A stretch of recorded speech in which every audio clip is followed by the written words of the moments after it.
Nói cho nó câu, con về hủy trả. Con nó mong mong.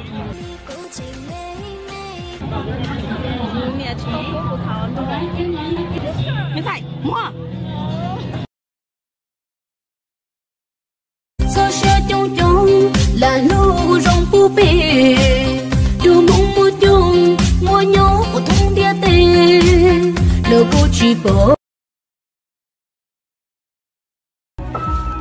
Từ trước đến giờ, Nam yêu thương nào, anh chưa bao giờ nghĩ là anh sẽ yêu em. Anh chỉ xem như trò đùa, anh làm bé hủy thừa, xong bây giờ anh lại rời đi trong vô vọng.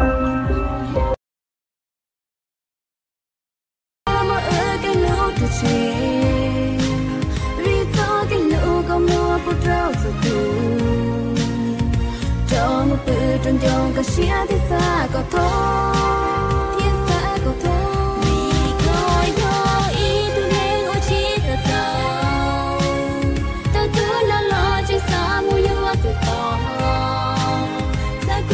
Chúng có lo có yên chỉ kề vì nó chết cho chị hờ chỉ phải cái lời xuân xuân ơi xuân đã về có nơi vui nào vui hơn ngày xuân đến xuân xuân ơi xuân đã về tiếng chúc giao thừa mừng đón mùa xuân có chìm lòng cho câu nó hú trâu lên từ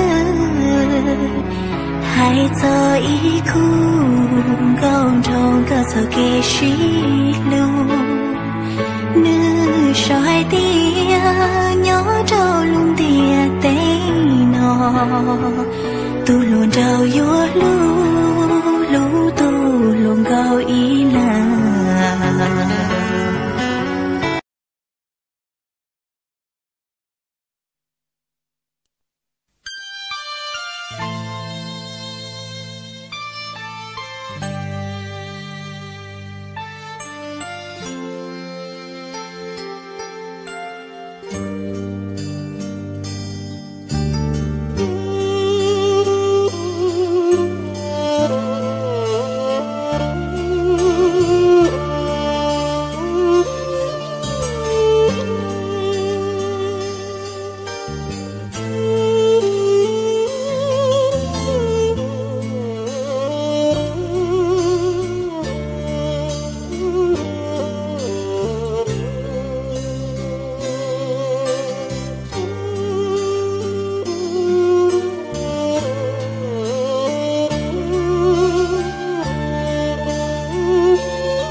trên gió